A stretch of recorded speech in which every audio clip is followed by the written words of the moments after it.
Bueno, pues como supongo ya sabréis, la charla que voy a dar es sobre Node.os, que es el que es actualmente mi proyecto de fin de carrera, y es un sistema operativo hecho a partir de Linux, Node.js y gestionado por NPM. En primer lugar, ¿quién soy yo? Pues estoy estudiando la licenciatura en Ingeniería Informática. Como he dicho, es mi proyecto de fin de carrera, que voy a defender ahora en mayo. También soy desarrollador de backend en Synthesis y soy un veterano del concurso universitario de software libre, en el cual llevo participando varios años. Ya sea con Piraña FS, con el que gané la edición local de Madrid, Caos y Gaia, con Sarit, con la que gané la edición de 2013, y con Node.os, con la que gané la edición del año pasado, 2015. ¿Qué es Node.os? Pues como he dicho antes, es un sistema operativo ligero y minimalista, basado en un kernel de Linux. Después todo el runtime está hecho en Node.js y después administrado por NPM. Originalmente estaba desarrollado por Jacob Groundwater y actualmente soy el líder del proyecto. ¿Sabéis lo que es Node.js?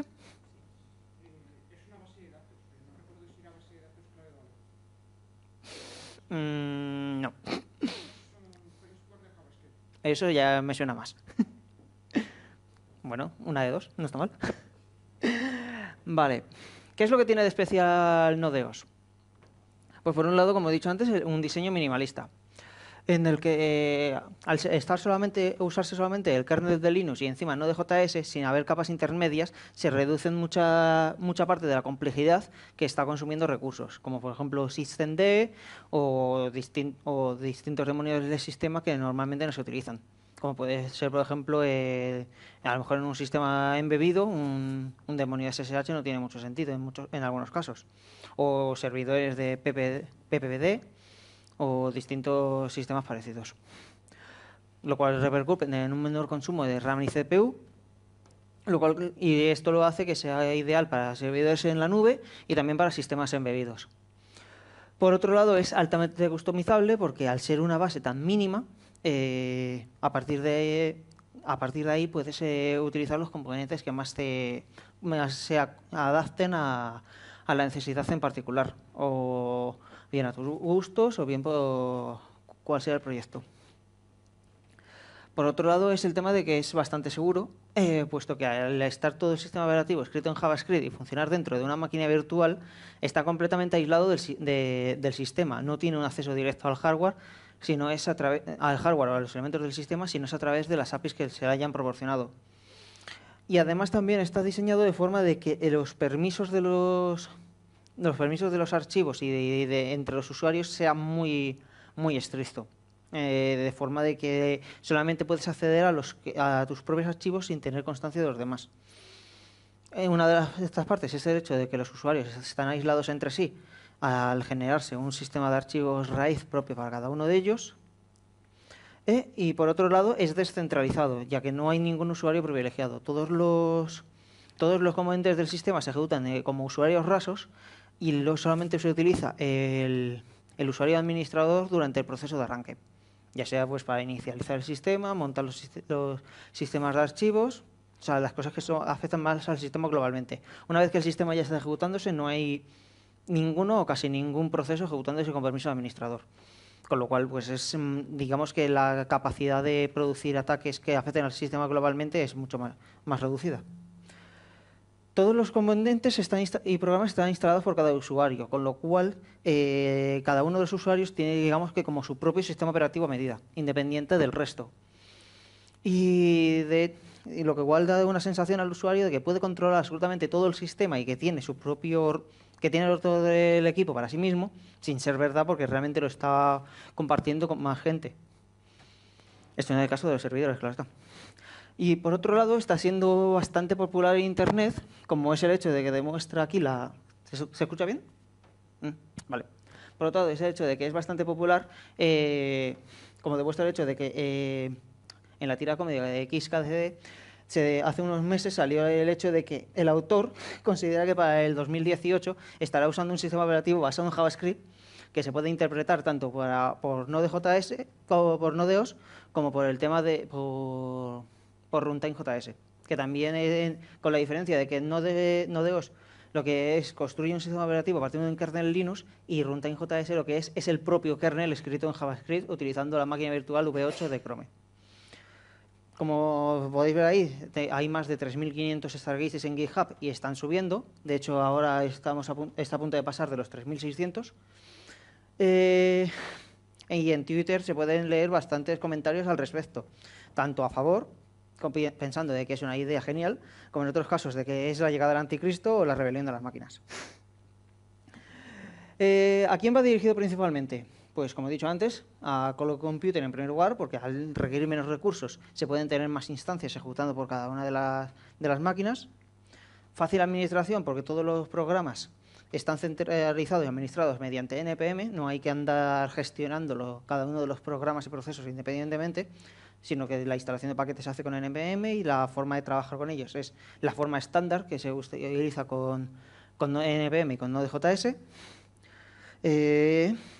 Incluido el propio proceso de construcción, que también está gestionado a partir de NPM, como veremos más adelante, en el cual te bajas el código y se gestiona directamente como si fuera un paquete de Node.js más. En el se pueden desarrollar sistemas que solamente contengan las aplicaciones necesarias, como he dicho antes, en el cual solamente tenga los componentes que hagan falta, reduciendo cualquier otra redundancia. Vaya, hombre, qué casualidad.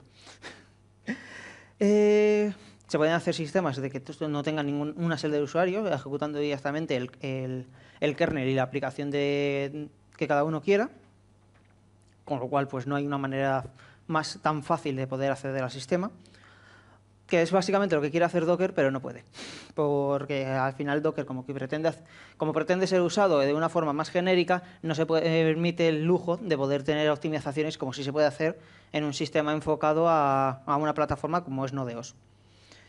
También se puede utilizar para educaciones homebrew, como he dicho antes, como es el tema de la famosa placa Raspberry. Todo el código está accesible, de forma de que los únicos binarios son el kernel de Linux, el init de arranque y el propio binario de Node.js, los cuales no están accesibles para los usuarios de forma de que es como si no existieran para ellos, que de hecho son las partes más complejas.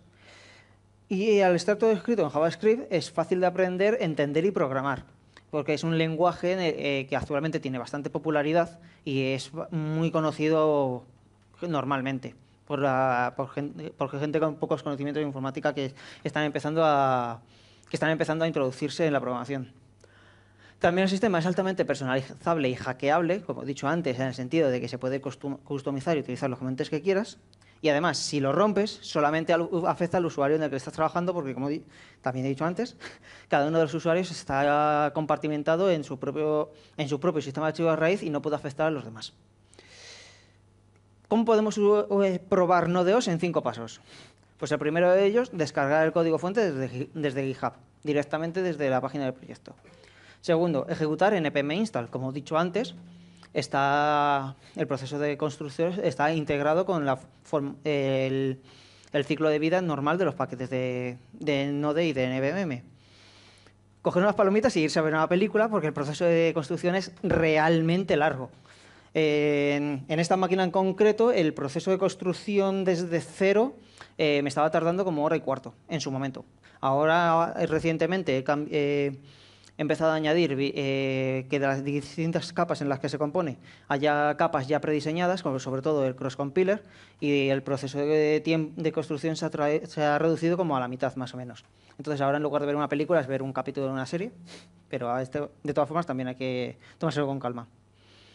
Y por último, ejecutar npm start para poder ejecutar la imagen que hemos generado dentro de una instancia de QEMU y disfrutar del sistema.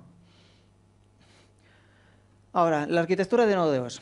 Como he dicho antes, se corresponde a una capa diseñada por capas, en la cual tenemos en la parte de abajo, directamente ejecutando sobre el hardware, tenemos el kernel de Linux, el sistema básico de la capa de Barebones, que es lo único que hace es arrancar un intérprete de Node.js, y después por encima las capas que componen el resto del sistema. Pero como he dicho antes, la primera capa es la capa número 0, es la del Cross Compiler, que está basada en Cross Linux from Scratch, pero que lo que emplea como librería estándar del sistema es Musel en lugar de glibc, como se suele encontrar en sistemas Linux estándar, como pueden ser Ubuntu, Debian, Red Hat.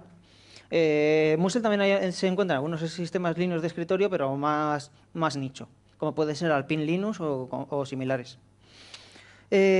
Musel tiene la ventaja de que consume mucha menos memoria y tiene un mayor rendimiento, porque no tiene código heredado como ocurre con glibc, que todavía tiene compatibilidad con programas de los años 80.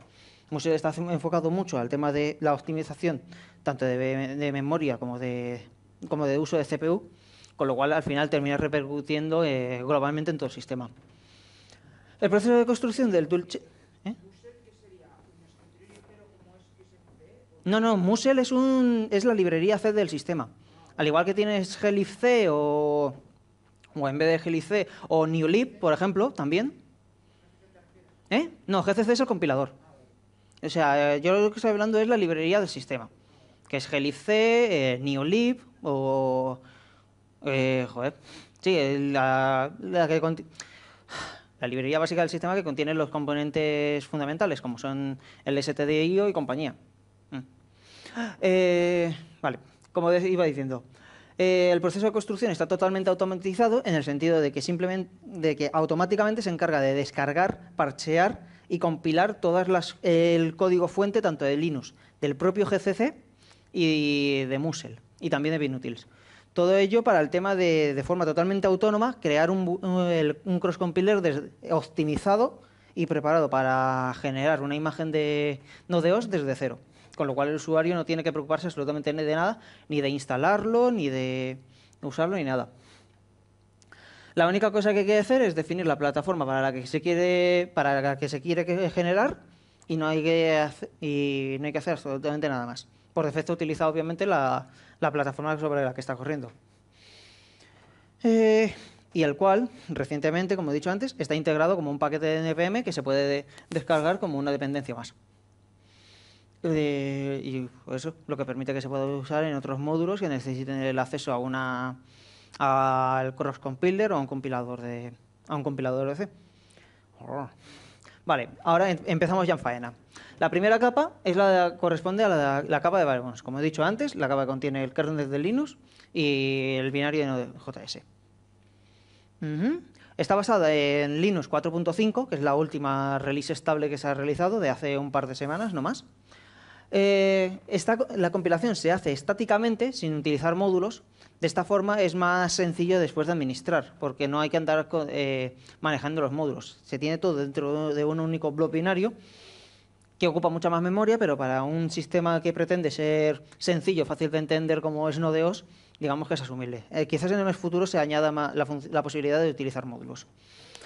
La configuración por defecto que se utiliza es la que corresponde a la plataforma que se quiera utilizar como destino, simplemente eliminando componentes superfluos, como puede ser los sistemas de archivos antiguos, como el MinISFS, que desconozco de algún sistema que lo esté utilizando en producción hoy día, aparte de que sea por motivos históricos, herramientas de debug, de profiling, que no se dice, y también se ha añadido el soporte para Fuse, Quse y Overlay FS, lo cual esto es muy importante porque después el resto de capas en las que se componen Node.os lo utilizan muy intensivamente. Luego hablaremos de ello más adelante.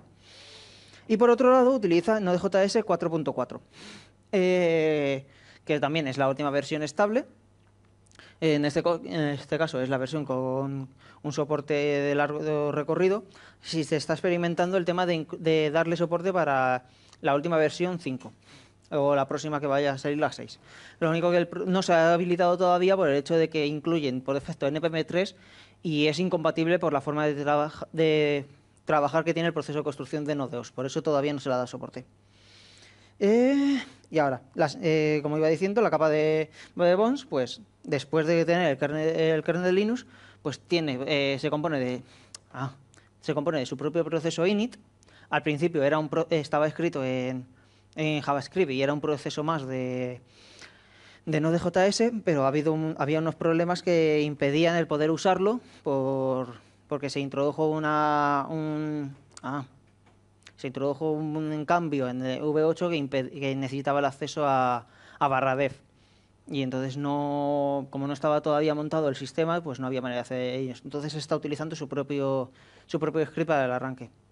Nodeos init, que también, al igual que el resto del sistema, es un proceso init minimalista, que lo único que hace es actuar como red de seguridad ante la posibilidad de que haya procesos zombie y no afecten al kernel ni se queden ahí corriendo por detrás. Simplemente se encarga de recogerlos y de eliminarlos.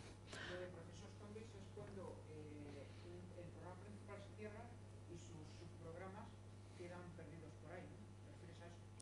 Sí, principalmente sí. A ver, esos son los procesos huérfanos, ¿vale? Los procesos zombie son procesos huérfanos, por decirlo de una manera, pero que ya han terminado, pero que como no han sido procesados por el kernel y limpiados. Entonces, claro, todavía están ocupando una posición en la lista de procesos del kernel y están ocupando espacio y entonces al final, si hay muchos, termina afectando al rendimiento del sistema. Incluso pueden llegar a colgarlo. Entonces, lo suyo y correcto es el tema de ir limpiándolos poquito a poco. Generalmente se deja los procesos zombies por un tema de análisis forense, para saber por qué se ha caído.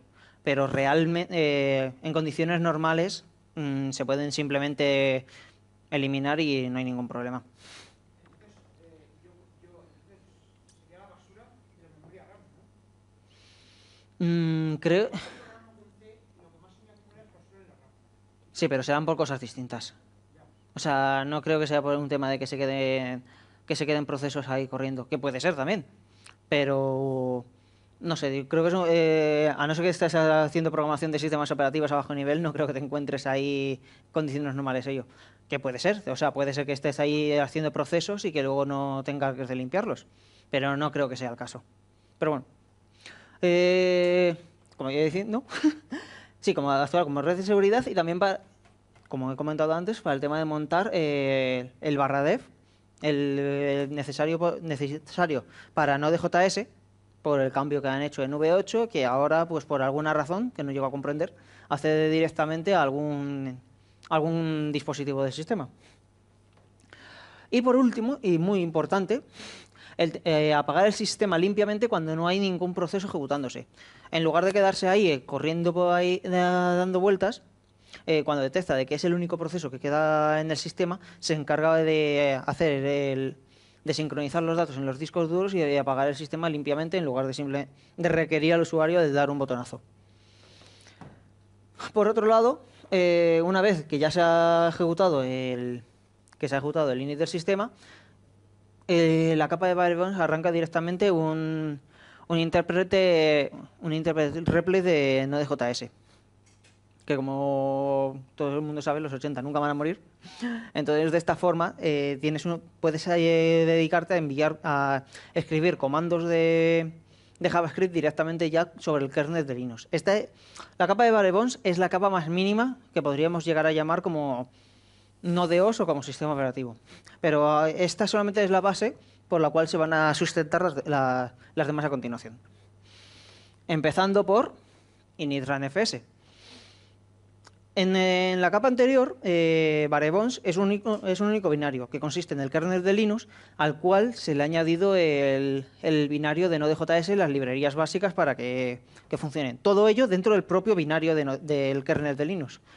initRunFS es un disco RAM que se arranca aparte y es opcional, cuya única tarea es preparar un entorno básico para que se pueda montar la partición donde luego vendrán los directorios de los usuarios para que se pueda tener un sistema más normal a lo que entendemos como un sistema operativo tradicionalmente. Entre ello, pues ejecuta los archivos, los ejecutables init de los usuarios. Como he dicho antes, cada usuario tiene su propio sistema de archivos raíz, en el cual su propio directorio de usuario es la raíz del sistema operativo y por lo tanto también tienen sus propios directorios init, con lo cual durante el arranque del sistema pueden ejecutar los procesos que quieran, o sea, un servidor web o un servidor correo, o pueden hacer algún tipo de notificación externa, decir, oye, estoy vivo, lo que sea. Todo esto dentro de cada uno de los usuarios, independientemente del sistema global.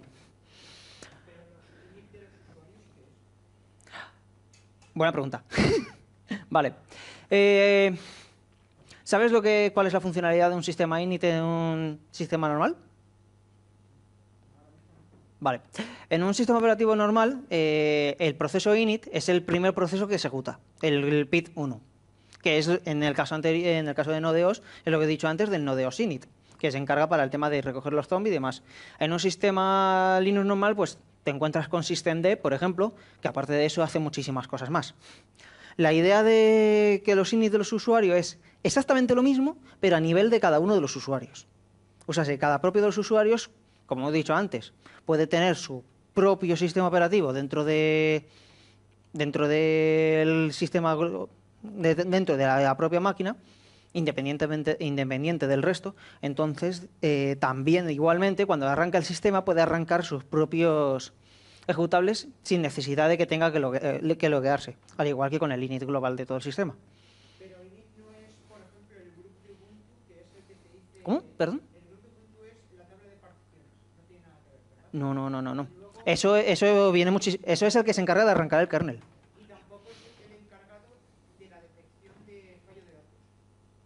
¿Cómo? Como por ejemplo, en el caso de crear un CD de instalación, Mm. tienes que meterle una especie de comando que te verifique los datos y ver que todos son correctos. No, eso es igual, eso igualmente eso es antes de que arranque el propio Node.os. Entonces, init es verificación del sistema operativo. Arranque de las funcionalidades básicas del sistema operativo. O sea, pues como puede ser un servidor web o un servidor de correo o el sistema de administración y login de los usuarios. O sea, sí. Todas las cositas que pasan en el sistema operativo antes de que te encuentres ahí la pantalla de login, todo eso está arrancado por el init. Y algunas después también. En este caso, aparte del Node.os init, que se ejecuta al principio para todos, también cada usuario tiene su propio init, que ya pueden ahí ejecutar lo que les dé la gana. Como si no quieren ejecutar nada también, obviamente. Continuamos. Vale, después, aparte de ejecutar los inits de los usuarios, también incorpora en initradfs un binario de usr binem, que es el que se usa normalmente para el tema de ejecutar scripts, para que cuando se ejecutan scripts se busque cuál es el binario que va a ejecutarlos en un sistema Unix, el cual también está escrito en JavaScript. Aquí tenéis unas salidas justamente de cuál es el contenido del archivo. Y como se ve, es un script de JavaScript normal. La única diferencia, como no puede ejecutar el usr binem porque es el mismo, utiliza como shebang directamente el binario de Node. Pero siendo para Node.os un caso concreto, es aceptable. Siguiente capa. rootfs. Ya tenemos el kernel con el kernel de Linux y el binario de Node.js. Ya tenemos el sistema para poder cargar la partición de usuarios. Ahora lo que vamos a hacer es empaquetar esas dos partes y tener una imagen que es la que se encarga de arrancar el sistema realmente. Como he dicho antes, pues se genera una partición de arranque en modo solo de lectura que contiene tanto el kernel de Linux como el disco init RAM que hemos dicho antes. Que generalmente es una VFAT, como es el formato que especifica Raspberry Pi y está generado con el programa GenFATFS, que está disponible en GitHub, o bien con ISO 9660, cuando lo que se está generando es una imagen ISO para CDs o para USBs, que se ha hecho compatible con los dos mediante el uso de la utilidad de ISO Hybrid. Y después esta partición se combinará con la partición de los usuarios para hacer un sistema persistente. Luego, en el caso, como en la demo que voy a mostrar después, en un mismo pendrive puedes tener el arranque del sistema y guardar los datos en el propio pendrive. Pero no como, por ejemplo, sucede con los live CDs que te incluyen, cuando lo grabas en un pendrive te guarda ahí un espacio y tienes una imagen comprimida. No. En el propio USB hay dos particiones que corresponden a la del rootfs y a la de la partición de los usuarios y son independientes y se puede acceder directamente a ellas sin tener que hacer ningún truco. Entonces, lo que estás diciendo es que se instala el sistema operativo directamente en el pendrive. Sí. Bueno, no es que se instale como tal, pero digamos que se genera una imagen de partición que después se copia directamente al pendrive. Que a efectos prácticos el pendrive arranca después, que es la gracia. Hombre, eso es lo que mola, ¿no? Sí, como he dicho, esto se permite el tema de que se pueda grabar en un pendrive o directamente también en un disco duro, aunque el tema de usar un ISO 9660 en un disco duro que queda un poco extraño. Y en una futura versión se piensa eliminar esta capa e integrarla directamente en el proceso de construcción general, porque realmente esta capa no aporta nada.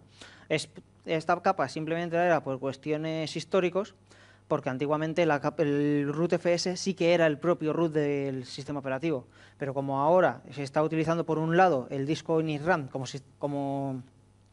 sistema de archivos raíz global del sistema operativo, y por otro, cada uno de los usuarios tiene su propio sistema de archivos raíz, ya esta capa no tiene ningún sentido, aparte de actuar como partición de arranque.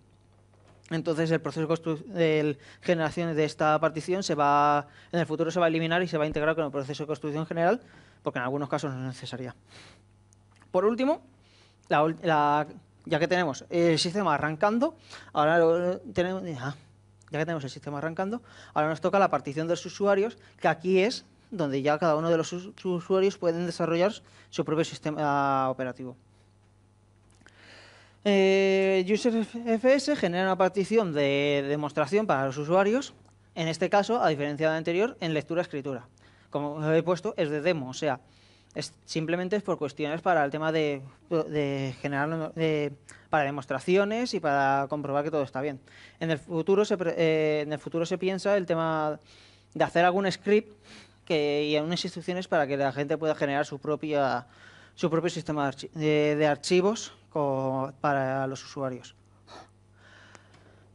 Como he dicho antes, permite el tema de que pueda haber persistencia de los datos en un USB, y también es fácilmente sustituible por un sistema en red, como puede ser Dropbox, Google Drive, Amazon AWS, con lo cual, teóricamente, aunque hay que hacerlo, hay que ser sinceros, teóricamente se podría hacer el tema de que todos tus datos estuvieran directamente en la nube.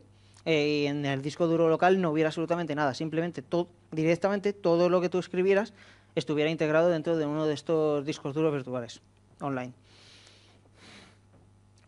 Dentro de UserFS nos encontramos con dos usuarios. Uno, el usuario root, que como he dicho antes solamente se ha usado para inicializar los servicios globales del sistema y es opcional. Entre los que nos encontramos Bingetti, que es el manejador de pseudoterminales para poder acceder a las consolas.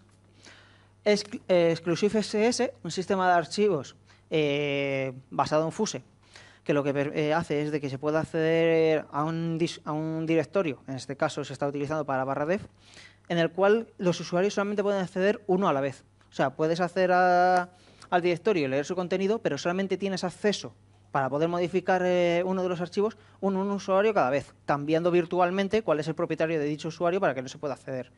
¿Qué ventaja tiene esto?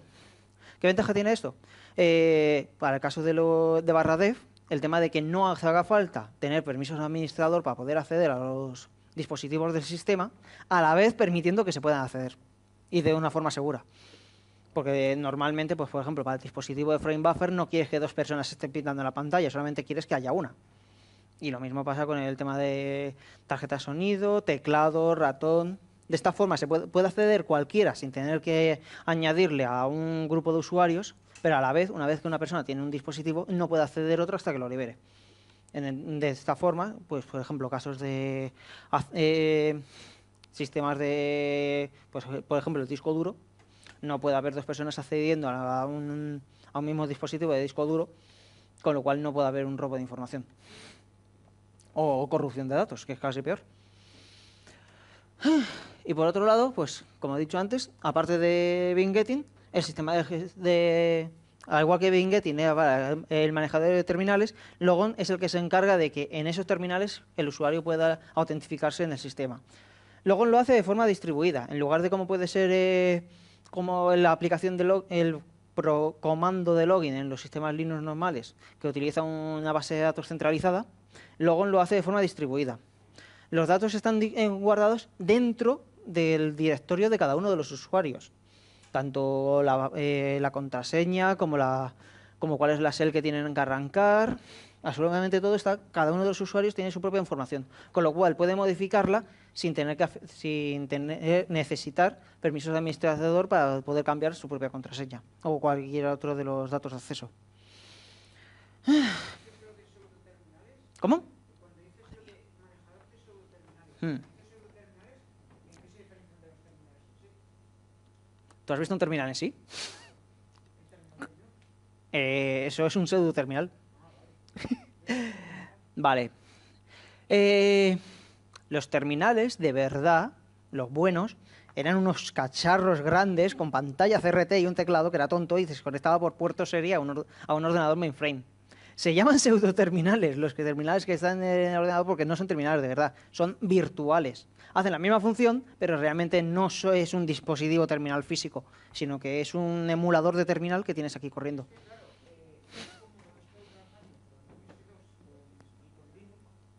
Desde Mm. mi punto de vista, MS2 era una virtualización y el terminal de Linux era real, era un terminal real. Y esto lo digo porque con el terminal de Linux podía atacar los puertos del ordenador, pero con el MS2 no podía acceder a los puertos del ordenador. Pues lo cierto es que con MS2 sí que podías, pero no con el intérprete directamente de MS2, con el CMD, sino con un emulador de terminal. Con la diferencia de que en Linux, pues todos son emuladores de terminal, no hay una consola directamente como tal. E incluso la consola de /dev console, que es la propia consola del kernel de Linux, realmente por dentro es un terminal más. En su momento a lo mejor era un terminal completo, pero no sé. Continuamos. En Logon, cada uno de la información de acceso está contenida dentro del directorio de cada usuario, lo cual permite que a cualquiera pueda acceder al sistema, pero se protegen los archivos. O sea, está basado más en cómo funciona Plan 9 para el login. Y igual que antes con el tema de los datos, se podría sustituir fácilmente por un sistema de autentificación externo como puede ser Facebook Connect o Google Account o cualquier otro sistema en la nube, simplemente cambiando el módulo. Y por otro lado, root es el único usuario que tiene acceso a todos los directorios de los demás por diseño, precisamente porque Logon necesita necesita poder acceder a los usuarios para poder leer la información, para poder permitir el acceso. Y también para la administración del sistema a nivel global, pues si hubiera que inicializar algún componente o algo. Obviamente, un gran poder implica una gran responsabilidad, así que solo se permite acceder arrancando en modo administrador. Esto es, en condiciones normales no hay manera de acceder al usuario root, ni siquiera con sudo, por diseño. Si hay que hacer alguna configuración a nivel global, hay que arrancar el sistema en modo administrador, pasándole el parámetro single, como se hace para arrancar en modo monousuario en Linux. En este caso, el proceso init del que hemos hablado antes se encarga de detectarlo y no permitir la carga de los procesos de init de los usuarios. Simplemente te suelta con un intérprete RPL, pero ya directamente dentro del usuario root. Que es lo que he dicho antes, de que se deshabilitan los usuarios. Ahora, el usuario nodeos. Este es un ejemplo de usuario raso. O sea, lo que pudieras hacer con el usuario nodeos es lo mismo que podrías hacer con tu usuario normal en cualquier otro Linux. Lo único, como he dicho antes, la partición de users FS solamente es por cuestiones de demo. En producción, pues tendría su propio usuario aparte. Lo que incluye el usuario de nodeos, en este caso, pues como es una demo, incluye una pequeña shell y algunos comandos básicos de chequeo y de demos, como pueden ser la shell NSH, que actualmente la estoy reescribiendo, el npm para poder instalar paquetes, el comando de configuración de IP, el editor de texto Slab, un cliente de DHCP. Y también para el tema de chequeo, pues están los comandos performance y load test para hacer pruebas de carga. Y también en las demos está Blessed Country, que es una librería que añade algunos widgets extras a la librería de componentes gráficos en Terminal Blessed, pero que las demos que tiene son bastante interesantes. La experiencia de usuario es similar a la que se tendría con un sistema operativo normal, desde el punto de vista de, de un acceso en línea de comandos. ¿Mm? Solo que sería un sistema más limpio al ser Node.os un sistema operativo no POSIX. Como he dicho antes, es minimalista y se han eliminado unas cuantas cosas que son necesarias en sistemas operativos normales, pero al no ser POSIX no se requiere de ellos. Entonces simplemente te ofrece lo mínimo para poder usarlo, funcionar, ejecutar los comandos y ya. No hace falta nada más. Dime. User Experience. Al igual que está User UI, User Interface, UX es User Experience. Madre mía. En fin. El entorno está optimizado para las aplicaciones de Node y digamos que esta forma de trabajar con ello está inspirada en cómo funciona con Plan 9. Por ejemplo, en un sistema Linux, si mostráis el path del sistema, veréis que tenéis varios directorios. En Plan 9 no. En Plan 9 solamente hay un único directorio, que es /bin. Todos los binarios están guardados en distintos sitios, pero todos están montados unos encima de otros, de forma que esté todo en un único directorio. Y en Node.os funciona muy parecido. Lo único aquí se fuerza también más porque se está utilizando solamente uno. Pero para el resto como se están utilizando distintas capas, las distintas capas están diseñadas de forma que se apilen unas por encima de otras con overlay FS, de forma que al final solamente quede un único directorio. ¿Y qué ideas hay para el futuro? Pues lo primero de ellos, la interfaz gráfica, desarrollar una interfaz gráfica en HTML5. Ya hay progresos al respecto. O sea, digamos que desde un navegador ya se puede acceder a los directorios de los usuarios de Node.os de forma segura y autentificada y de forma independiente para cada uno de ellos. Con lo cual cada usuario podría tener su propio escritorio sin interferir al resto, al igual que con toda la arquitectura del sistema. Lo único que todavía no está muy trabajado el tema de la interfaz. Hay algunos proyectos como son OSJS que se han modificado explícitamente para poder integrarse con Node.os. Pero esta feature todavía no está muy trabajada y se espera que se incluya después de que se libere la versión 1.0, que debería poder hacerse en unas semanas. Entre las funcionalidades pues está Node.os Reverse Proxy y Davius. Node.os Reverse Proxy es uno de estos componentes globales arrancados por el usuario root, que es el que se encarga de recibir las peticiones desde fuera. Y después analiza cuáles son las URLs y los usuarios de las peticiones entrantes para después redirigirlo como un proxy inverso a los servidores de los usuarios que estén corriendo por detrás o arrancarlos en el caso de que no estén. Cosa de que en otros sistemas el servidor tiene que estar ejecutándose, pero en este caso es capaz de arrancar el servidor web de cada uno de los usuarios de forma automática. También basado, como he dicho antes, en Logon. Y Davius es un servidor WebDAV minimalista que permite el acceso mediante WebDAV y HTTP a los directorios de los usuarios, mapeando directamente el contenido del sistema de archivos con las rutas de HTTP. Con lo cual la funcionalidad es directa y se permite que sea un servidor web totalmente stateless. Más adelante, quizás a lo mejor el tema de usar contenedores LXD para cada uno de los usuarios, al igual que se están utilizando ahora las jaulas chroot, puede ser. Esto permitiría un uso más fácil de los puertos TCP, porque en el caso anterior de Node.os Reverse Proxy y Davius solamente se podría acceder con HTTP. Y también el tema de desarrollo de sabores del sistema operativo. Por un lado, mainframe, orientado a servicios en la nube y sistemas que no vayan a accederse interactivamente, eliminando todos los componentes que no hagan falta, como es el tema de las consolas, las interfaces de usuario y demás, y dejar solamente un acceso remoto. Y por otro, Workstation, que en este caso sí estaría más cargado con la interfaz HTML5, consolas, soporte de caracteres Unicode en el terminal y más funcionalidad. Y también se está trabajando en el poder compilarlo para RM y MIPS. Por el momento solamente soporta x86 en 32 y 64 bits. En cualquier caso, los pull requests son bienvenidos y cualquier colaboración es aceptada con muchas sonrisas.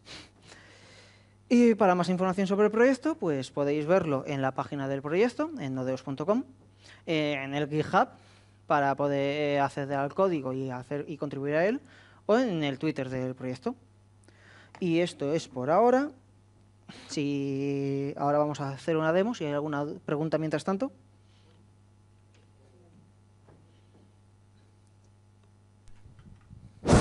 En el caso de las colaboraciones, ¿también ocurre como con Genome que hay también colaboración para traducir? Pues no se ha dado el caso hasta ahora. La gente ahora en la última semana sí que han estado ahí mirando de colaborar con el wiki para el tema de poder traducirlo y ampliarlo. Entonces, si estás interesado, pues puedes participar. Sí, sí. Y luego, ¿Funcionas o no funcionas? luego has comentado que en el caso de la arquitectura del sistema operativo Node-OS, utiliza de Linux el kernel de Linux. ¿Sí? ¿Significa que a Linux lo usa como shell o que dentro del kernel de Linux está metida la shell de Linux? Dentro del kernel de Linux ha incluido el binario de Node.js y sus librerías. O sea, dentro del kernel de Linux se ha incorporado un disco RAM, que es como una imagen de disco en miniatura, que incluye el binario de Node.js y las librerías que necesitan para arrancar. Entonces, si lo arrancas la imagen de Barebones a pelo, que es solamente el kernel de Linux, automáticamente te lanzará contra un intérprete de Node.js. ¿Te ha quedado claro? Vale. Dim. ¿Cómo? Sí, sí. Vale. Bueno, lo único que quería preguntar era si es del todo buena idea, después de las últimas noticias de estas semanas, utilizar NPM como gestor de paquetes con las incidencias que ha habido últimamente. Ahí, donde más duele, ¿eh? Ahí nos encontramos con dos cosas, ¿vale? Bueno, realmente nos encontramos con muchas cosas. Realmente el problema no es de NPM como tal, ni de Node por asomo. De hecho, hay gestores de paquetes alternativos. El problema realmente es de NPM como organización, como empresa. El lío es mucho follón, pero realmente a modo de resumen es el tema de que, desde un punto de vista técnico, no se tendría que haber podido eliminar si hay dependencias. Y ya están no sé si están trabajando en ello o lo habían propuesto algunas personas. Desde la organización de NPM han tomado medidas. No creo que sean tan estrictas como a mí me gustaría. De hecho, considero de que la línea de entrada de NPM es realmente baja. Simplemente con hacer una cuenta ya lo puedes publicar cualquiera. Eso me parece demasiado... Por un lado me parece bastante democrático, por otro me parece demasiado liberal, porque no hay ningún control, te encuentras ahí un montón de paquetes que están vacíos y tienes el nombre cogido, eso en el mejor de los casos. En otros hay paquetes de prueba que dices, ¿qué pintan aquí? Sí, en plan es un poco, la filosofía es en plan que sea a lo tipo jungla y que sobreviva en los paquetes más fuertes, vale, pero no me parece del todo correcto. O sea, debería haber un mínimo de control en cuanto a, al menos que se ponga un repositorio Git para poder hacer mejoras, que en muchos casos ni lo tienen. Eso por un lado, es de un punto de vista técnico. Lo que ha pasado estos días es eso, justamente el tema de que se podía eliminar. Ahí tendríamos discusión y debate para mogollón. O sea, no creo que afecte realmente el tema de NPM como organización a Node.OS, porque realmente te puedes montar tu propio registro, sin problemas. O sea, si npm.org, bueno, sí, npmjs.org empieza a dar problemas, montarte tu propio registro de npm es simplemente un servidor web. ¿Para qué más? Si hay problemas, se cambia y ya está.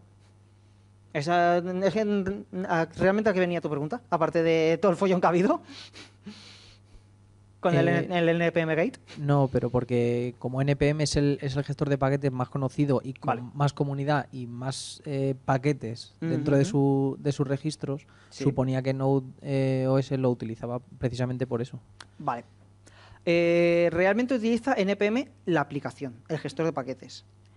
También está utilizando npmjs.org, el registro oficial.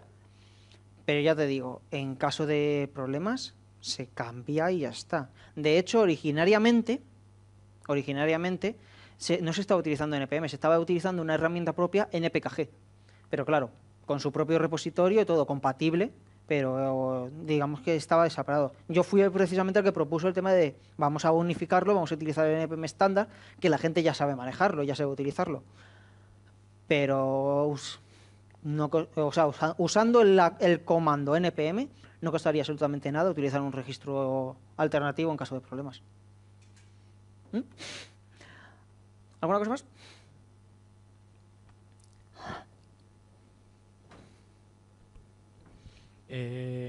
Antes has mencionado que se puede administrar de forma remota. ¿Cómo se accede remotamente a Node.js? Ahora mismo lo único que se permite por el momento es el tema de pues HTTP o WebSockets, pero también depende de los servidores que tengas arrancados. Por defecto, en la capa Barebone, que tanto le ha gustado a nuestro colega, ahí no, ahí es simplemente el kernel y nada. Habría que hacer que se arrancara algo, pero en las capas subsiguientes, pues depende de lo que tengas instalado. O sea, en un sistema normal, estándar, tal como puede ser el de la demo las imágenes de Prebuild que están disponibles para descarga, está funcionando el Node.js Reverse Proxy y está funcionando Davius. Entonces, pues podrías acceder por HTTP y HTTP auth, podrías acceder a tu directorio de usuario, normalmente. Y en su momento, por pruebas, también había un servidor de WebSockets, pero después lo separé porque realmente tiene sentido que sea un proyecto independiente, pero se puede, el tema de arrancándolo, puedes acceder por WebSockets como igual que te conectarías por SSH. Y si configuras un certificado HTTPS, pues puedes conectarte por WebSockets seguros, que es igual que el SSH. Vale, guay. ¿Algo más por el momento? ¿Pasamos al siguiente nivel? Vayamos. En principio, por lo que has comentado, Node.js se genera dentro de una máquina virtual sobre un sistema operativo ya existente. Ubuntu es el canónico. Vale. ¿Hay alguna idea o alguna forma de ejecutar Node.js directamente como sistema operativo anfitrión? Que si hay alguna forma o se tiene pensado en algún momento implementar de alguna manera que Node.js se pueda ejecutar directamente como sistema anfitrión, sin ninguna máquina virtual ni nada por el estilo. ¿Te vale la respuesta? Creo que se ha apagado la pantalla. ¿Te vale como respuesta?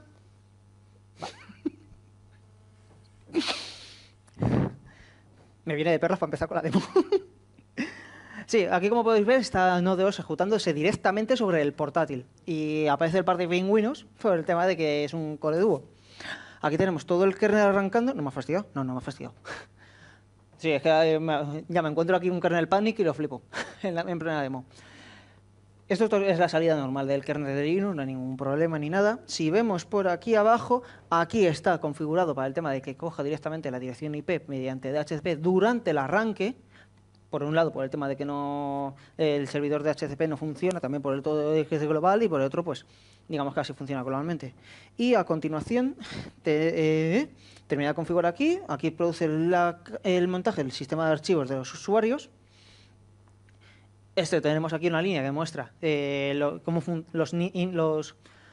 los scripts de inicio de los usuarios se ejecutan durante el inicio durante el arranque del sistema, y al final nos encontramos con que Getty y Logon nos estamos pidiendo aquí que podamos acceder al sistema dentro de la consola del usuario. ¿Ibais a preguntar algo? Entonces, en este momento, supongo que cuando ya la máquina... Eso ya es JavaScript. Cuando tú a la máquina ya le pides un usuario, es cuando cargan los init de ese usuario. Antes de pedir el login del usuario. O sea, mientras está cargando la partición de los usuarios, está ejecutando los init de los usuarios. Claro, pero si un usuario tiene el init distinto a otro... Claro, es que cada usuario tiene su propio init. Entonces, la máquina tendrá que saber qué init cargar. Sí, el que carga es el archivo init que está en la raíz del directorio de cada usuario. Que puede ser un binario, puede ser un link simbólico a un binario. En este caso, pues nos encontramos con dos. Uno, el del usuario Node.js, que lo único que hace es imprimir por pantalla para un mensajito para demostrar de que realmente está funcionando. Y por otro nos encontramos con el del usuario root, que aparte de montar Exclusive FS y otras cosas más, lo que hace es el tema de carga Bin-Getty y a continuación Bin-Getty se encarga de cargar a Logon para pedir al usuario el acceso. Entonces simplemente cogemos, introducimos el usuario y la contraseña y ahora estamos en una shell de NSH que también está hecha ahí en JavaScript, que como podemos ver pues se puede usar normalmente con sus comandos ls o bien pues por ejemplo con distintos usuarios en /bin. Realmente este /bin es una mezcla de /bin que está en la capa de Barebones, que como veis contiene el binario de Node, no está, el binario de Node y el resto de comandos que están instalados dentro de del /bin propio del propio usuario. O sea, lo que pasa es que el OverlayFS se encarga de mezclarlo a las dos capas, de forma que sea uniforme. Pero ¿esto aquí? Sí. El directorio actual del usuario es raíz. No es raíz. O sea, realmente es su directorio de usuario, pero virtualmente el usuario cree que es el raíz del ordenador. Ahí. Una preguntita que se me había olvidado antes. Todos los, digamos, ¿cómo decirlo? Parte del software que en Debian, Ubuntu y demás lo ejecuta el systemd o init o el que sea, en este caso lo ejecuta directamente el kernel de Linux, por ejemplo. No existe. Lo ejecuta cada usuario si lo necesita. Pero, por ejemplo, la configuración de red que aparecía ahí. Ah, vale. Eso es un truco, te admito. El kernel de Linux tiene la posibilidad de hacer que durante el arranque solicite inicialice las direcciones IP de las tarjetas de red. Entonces lo que estoy haciendo es pasándolo de los parámetros al kernel durante el arranque para decirle, oye, cárgamelo con DHCP, pero igualmente se podría configurar para cargarlo con una dirección IP estática o lo que sea. Esto es debido originariamente para poder cargar los sistemas de archivos NFS, para poder cargar pues un sistema raíz en remoto. Entonces cualquier otro tipo de configuración sobre el sistema sí tendría que hacerla directamente Node o el sistema de init. Exacto. Como el caso de Nodeos init, que se encarga de hacer el montaje de la partición de /dev para que después Node.js pueda ejecutarse correctamente. ¿Algo más o continuamos? Entonces lo que acabas de decir, arranca las funcionalidades básicas init, pero también las comprueba por si acaso.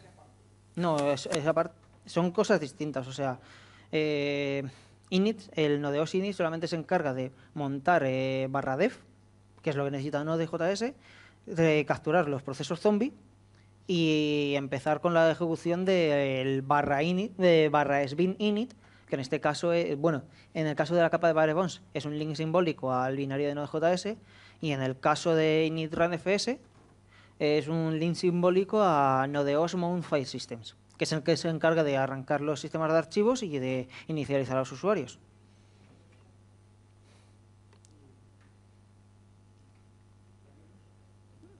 ¿No? Seguimos. Vale. Pues como iba... vale. Bueno, ya terminamos, ¿vale?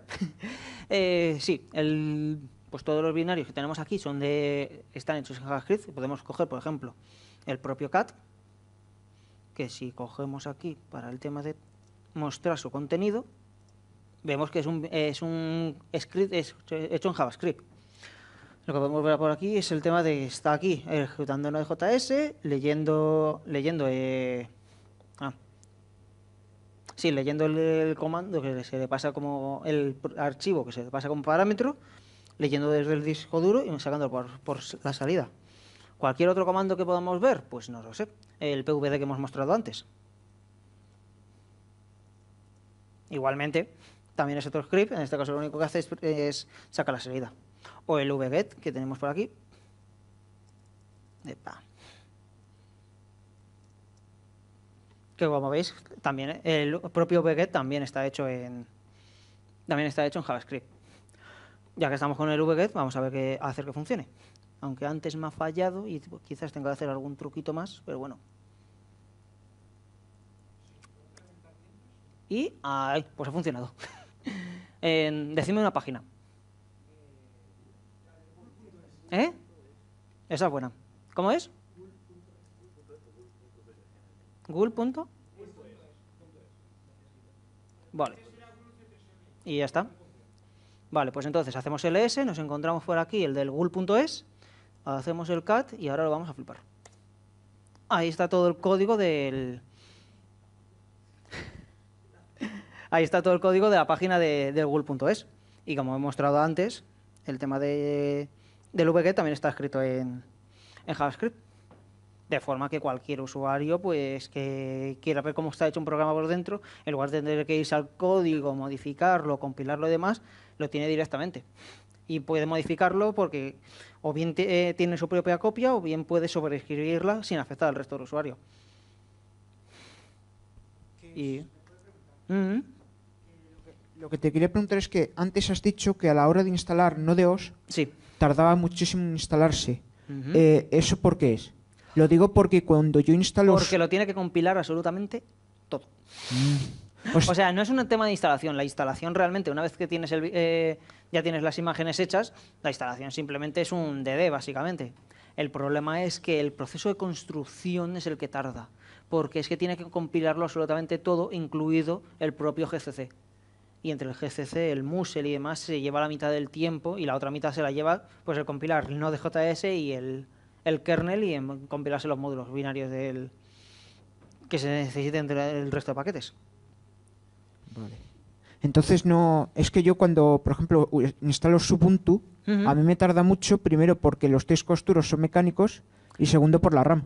En este caso no es... Ubuntu es que es tochísimo. Subu, la versión Sí, pero ligera. que es tochísimo, estamos hablando de megas o incluso gigas, y además ahí la instalación realmente es copiar datos. Aquí es que estamos compilándolo. O sea, en ese sentido, si nos ponemos en plan tiquismiquis, sería como coger un Agentú.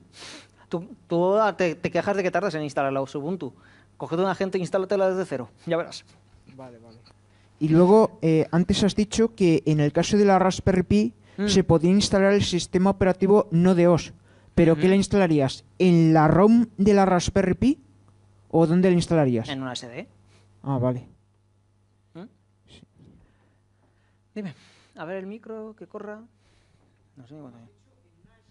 ¿En una tarjeta SD? Pero en ese caso... ¿Se oye? ¿No se oye? No estoy muy seguro. Bueno, en el caso de instalar Node.os en una Raspberry... Creo que está apagado.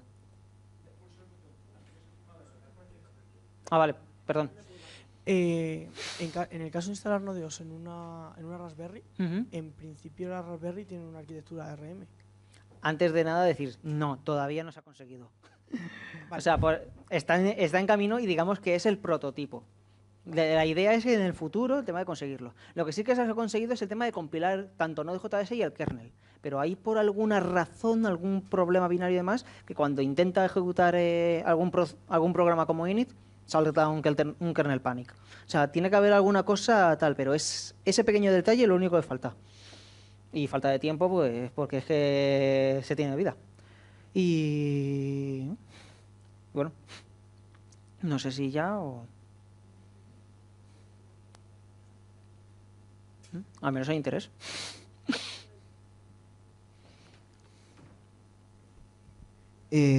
Entonces, Node.os es un sistema operativo que se ejecuta sobre la máquina virtual de JavaScript. Correcto. Vale. Node.os es sobre la máquina de Node.js, la cual está corriendo directamente sobre Linux, sobre el kernel de Linux, sin capas intermedias. Vale.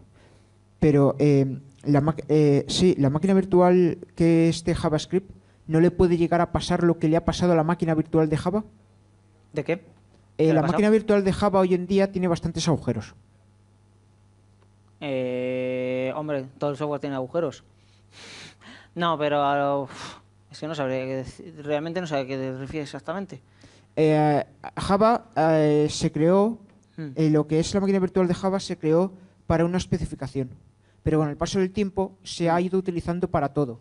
Entonces, claro, eso le ha ido dando problemas. Y a eso le tienes que sumar el tiempo. Vale, ahí no sé, digamos que ahí es porque se la está añadiendo, entiendo yo, no sé muy bien cómo va la JVM, Pero entiendo yo de que realmente el problema ahí estaba en que le han estado metiendo cada vez más funcionalidad a la máquina de Java. Pero no de JS, es que justamente están haciendo lo contrario. O sea, por un lado es V8, que está bastante bien testeado, porque es el motor de JavaScript que utiliza Chrome, que actualmente es el de los navegadores más usados y no el más usado. Y además el core de Node.js, el core, la librería, es muy pequeña. Te la puedes leer un día, todo el código de Node.js. Y aparte de eso es que la funcionalidad interna la están tratando de mover fuera módulos externos. O sea, en ese sentido no creo que sea por el tema de añadir más cosas que pueda haber más agujerosidades, sino justamente al contrario. Entiendo yo que es a lo que te referías. Sí, sí, sí. Y luego, antes lo de Minix FS. Sí. No me ha quedado claro. ¿Qué es? Es el sistema de archivos que utilizaba el sistema operativo Minix, que es el sistema de archivos que originariamente utilizaba Linux, porque ya estaba el código ahí. Pero la cuestión es de que hoy día está más que superado por EST2 y compañía. Bueno, pues el EST también está deprecado. Por ES2, ES3 y ES4. O sea, lo que quiero decir es de que Minix FS, aparte de por motivos históricos, no creo que tenga mucho sentido el usarlo hoy día. Como para que venga activado por defecto en las imágenes de x86. Entonces, hoy en día, el usa Linux, ¿cuál es? En vez de Linux FS, ¿cuál es el que usa hoy en día? El más común es 4, que es el mismo que utiliza Nodeos. EST 4, extensión 4. Bueno, mientras estaba aquí con las preguntas, he abierto un intérprete de Node, aunque no se vea muy bien, y me he puesto a ejecutar aquí algunos comandos simplemente por el tema de mostrar la información del sistema. O sea, lo único que he hecho ha sido el tema de sacar la memoria total, quitarle la memoria consumida y pasarla a megas, para saber cuánto estoy consumiendo exactamente. Y en este caso, pues, solamente con lo que he estado aquí de la demo y demás, apenas son 118 megas de RAM. Es un poco elevado por el tema de que hay varios procesos de Node, pero se podría hacer incluso menos si todo estuviera en C o se optimizara de alguna manera. De hecho, con menos capas o con menos binarios ejecutándose, consume mucho menos. He visto en algunos casos hasta 68, pero la cuestión es de que es muchísimo. Para tener un sistema con una shell usable es bastante menor de lo que tienes con un sistema normal. Y de hecho ya puedes tener un servidor web corriendo aquí, o un sistema en producción. Y si le quitas las capas del usuario de root y lo ejecutas directamente, es incluso menor y lo tienes ahí en plan dedicado. Y eso por ahora. Ya por último, MUSL. ¿Cómo? MUSL. MUSL. Ah, sí, ¿qué pasa? ¿Qué es? Es, como te he dicho antes, la librería del sistema, que de hecho la tenemos por aquí, por si la quieres ver. Lo tenemos aquí en /lib. Aquí tenemos, en /lib tenemos el cargador de las aplicaciones, bueno, las librerías de libfuse y el resto de librerías que corresponden a la librería C del sistema, que en este caso es Musel, pero si estuviéramos usando el libc, como está dividido en varios archivos, encontraríamos aquí un montón de entradas más. Y obviamente la carpeta de Node Modules con todos los módulos de Node.js que están instalados tanto globalmente como instalados dentro del propio usuario. Y si no hay nada más, creo que podemos ir chapando ya. Y entonces la función init lo hace a nivel de librerías, ¿no? ¿Perdón? Init lo hace a nivel de librería. ¿Qué es lo que hace el qué? La función init lo que hace es, en el caso de los usuarios, el comando init. El comando init lo hace a nivel de librerías, ¿no? ¿Pero cuál de los init? El de los usuarios. Ah, el de los usuarios. Sí, el init de los usuarios. Buena pregunta, vale. El init de los usuarios, usase si lo vemos, también es un binario de JavaScript. Que este mensajito que vemos aquí de hello I am user init script es el mismo mensajito que hemos visto antes, durante el arranque del sistema. Entonces, claro, aquí cualquier usuario puede andar modificando las cosas. O sea, es lo que digo. Si en lugar de querer mostrar un mensaje durante el arranque, queremos arrancar un servidor web, pues podríamos arrancarlo aquí. O sea, yo me podría coger, ponerme a editar este archivo de texto, este script de JavaScript, y hacer que arranque un servidor web y hacer a él desde afuera. Nada mental para hacerlo. Nada mental para la próxima demo. Y bueno, pues creo que nada más. Pues está. Guay.